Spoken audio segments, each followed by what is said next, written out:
Welcome to the Deep Dive.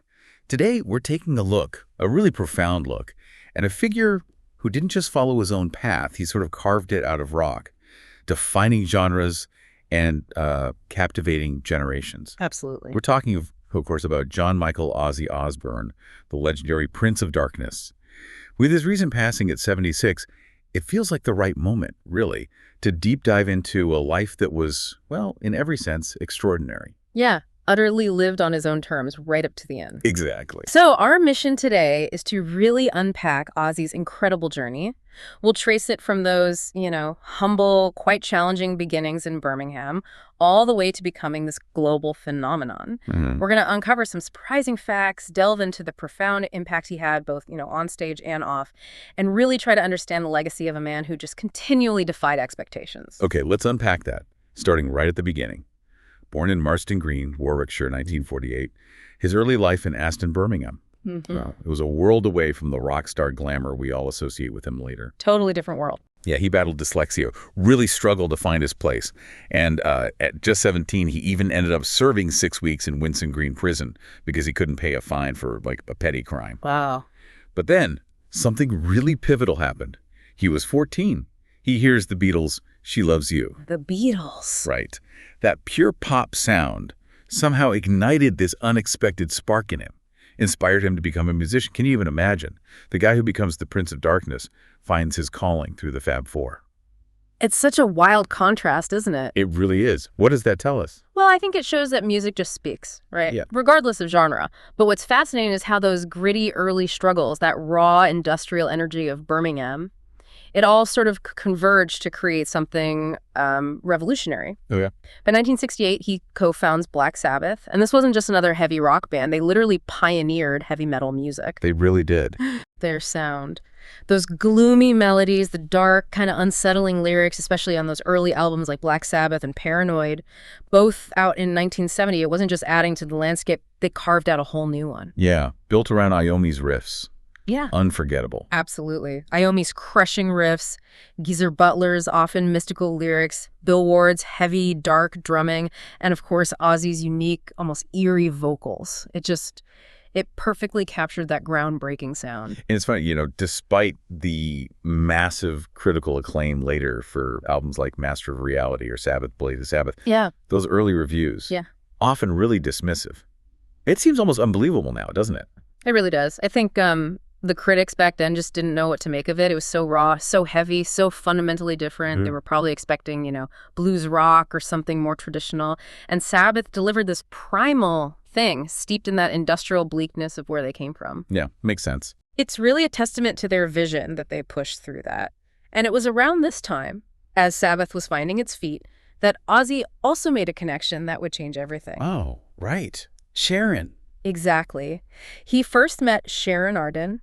She was working as a receptionist for her father, Don Arden, who was actually managing Black Sabbath at the time. Just a professional connection initially. Totally professional at first. But yeah, the start of a relationship that shaped his entire life and career for decades. And that relationship became absolutely crucial, didn't it? Especially when things with Sabbath got, rocky. Extremely rocky. Iconic as that run was, by 1979, after vocals on 8 massive albums, Ozzy was dismissed. Fired. Yep. Officially, it was due to his struggles with alcohol and other drugs, though, he always kind of maintained his usage wasn't that different from the other guys. He actually recalls thinking his career was completely over, spent 3 months just locked away in a substance haze. Hard to imagine Ozzy feeling like it was all finished. Yeah, the Prince of Darkness thinking his kingdom had crumbled. But if you look at the bigger picture, it was actually this profound turning point. It led to an even more expansive career, in a way. Because Sharon stepped in. Sharon stepped right in. Not just his girlfriend then, but became his manager. Signed him to Jet Records. There's apparently some pressure to call his new band Son of Sabbath. Oh, God, really? Yeah, which he hated, apparently. But Sharon backed his vision. He formed the Blizzard of Oz, which eventually just became his solo act. And that first album, Blizzard of Oz in 1980. Huge. Massive. Multi-platinum, and here's the kicker, without a top 40 single. which was incredibly rare then. It just showed the power of his loyal fan base. And his second album, Diary of a Madman, he apparently considered that his personal favorite. Okay, and here's where things get really interesting, but also just deeply tragic. Randy Rhoads. Ah, Randy. What a talent. Incredible guitarist. He brought this electric energy to Ozzy's solo sound. Their collaboration was just pure magic, some of his most iconic stuff. Absolutely. But it ended so horribly.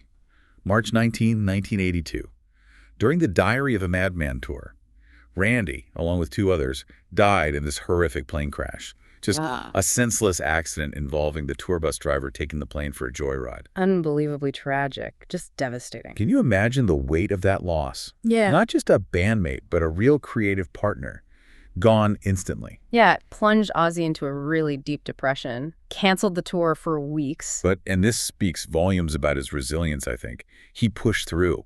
He kept going, found new guitarists like Jake Ely. It was great, too. And then the most enduring one, Zakk Wylde, who joined for No Rest for the Wicked in '88.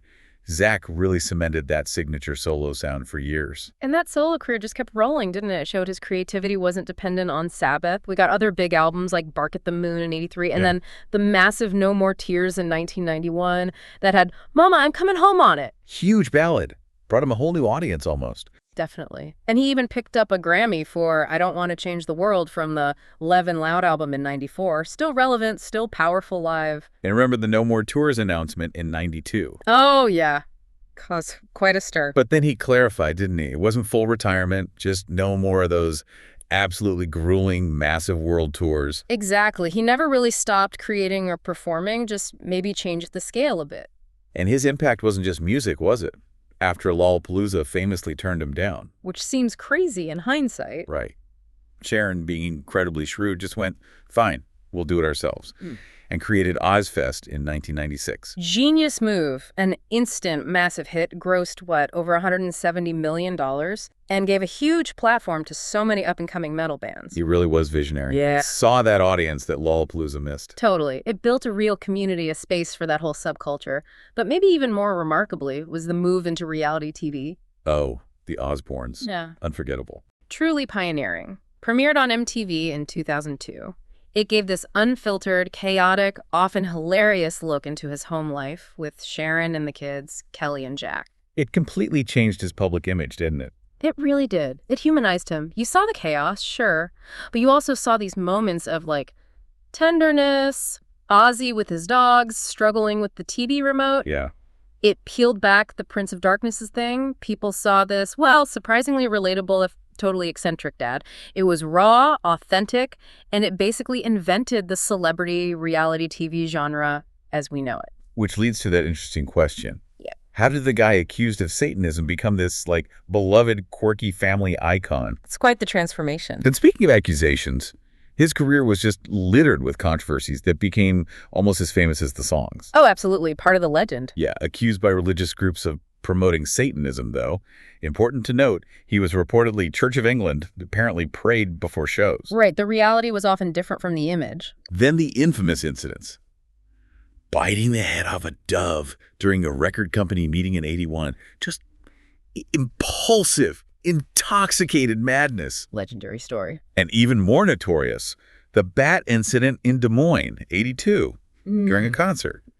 Claimed he thought it was a rubber bat someone threw on stage. And ended up needing rabies shots. Exactly. It's classic Ozzy, isn't it? Even the shocking stuff has this layer of almost accidental absurdity. It really does. But, alongside those headline-grabbing moments, there are more serious things. The lawsuits over the song's Suicide Solution. Which were dismissed, thankfully. Yes, courts found no link. And his struggles with substance use were very real and openly admitted. He talked about some really dark periods, like in the '80s, shooting his own pet cats during a drug binge. Just awful. A really bleak time. Then that incredibly severe incident in August '89 where Sharon claimed he tried to strangle her. That led to 6 months in rehab for him. A real low point. Definitely. But he also had significant periods of sobriety later on. And incredibly, that 2010 genome analysis suggested he had some biological quirk that helped him survive decades of really intense substance misuse. Almost superhuman resilience, wasn't it? Something like that. Just incredible survival. And in recent years, as many of us watched, Ozzy faced some really serious health challenges. Battled them with incredible courage, though. He really did. He'd had tremors for years, which were eventually attributed back in 2003 to Parkinson's syndrome. It's a genetic condition, symptoms similar to Parkinson's disease. Yeah. He went public with it in 2020. Yeah, but with typical Ozzy defiance, right? Said he wasn't dying from Parkinson's. Exactly. And he kept working. Released Ordinary Man in 2020, and then the Grammy-winning Patient Number 9 in 2022, still making powerful music through it all. Amazing creative drive. But the health battles kept mounting. Significant spinal damage from a fall, emphysema. By 2025, the Parkinson's had advanced, really affecting his mobility. Yet, in this incredibly powerful, just poignant moment, he performed one last time with the original Black Sabbath lineup. At Back to the Beginning concert in Birmingham, Yeah. July 5th, 2025. Yeah. He performed sitting on this big black throne, just a testament to his absolute commitment to the music. Even when his body was failing him, it felt heroic, almost mythical. Truly unforgettable. And then just 17 days later, July 22nd, 2025, he passed away peacefully at home in Buckinghamshire with his family around him. A final graceful exit after such a tumultuous, impactful life. So consider everything at the start in Birmingham. Pioneering metal, the controversies, that unbelievable resilience, the final performance. How do you even start to sum up a legacy like Ozzy's? It's huge. It's sprawling. He's revered as a founder of heavy metal, an icon of hard rock. Sold over 100 million albums, solo and with Sabbath combined. Staggering numbers. The achievements are vast. Rock and Roll Hall of Fame twice with Sabbath in 2006, solo in 2024. Stars on both the Hollywood and Birmingham Walks of Fame. Big awards like MTV Global Icon, Ivor Novello Lifetime Achievement. And becoming a freeman of the city of Birmingham right before that last Sabbath show. A fitting hometown honor. Yeah. His impact is just immeasurable, really. He wasn't just a musician changing rock sound. He was a cultural force. Pushed boundaries, embraced who he was, warts and all, and somehow captivated the world doing it. Made us laugh, made us gasp. Exactly. Made us question things. His life story, the highs, the lows, the sheer endurance, it cements his place as one of music's truly unforgettable figures. Which leads to a good question for you, the listener, to think about. How will future generations interpret and maybe be inspired by Ozzy's raw, authentic, utterly unique journey? Ozzy Osbourne's passing really does mark the end of an era, an extraordinary era. But his music, his persona, that whole story, it's going to continue to echo for decades. He was genuinely one of a kind. Absolutely. He leaves this legacy of innovation, unforgettable performances, and just a profound, lasting impact on music and pop culture that very few artists ever achieve. He showed us that even in chaos, there's artistry. Even in vulnerability, there's real strength. So as you reflect on Ozzy's wild, vulnerable, incredibly influential journey, maybe consider this. How much of that Prince of Darkness mystique was, carefully crafted spectacle, and how much was just the unfiltered essence of a man who truly dared to live life entirely on his own terms? Good question. And what does his incredible survival against all odds, ending with that powerful final performance, tell us about the enduring power of rock and roll itself, its ability to maybe transcend all boundaries, even the limits of the human body? Something to think about.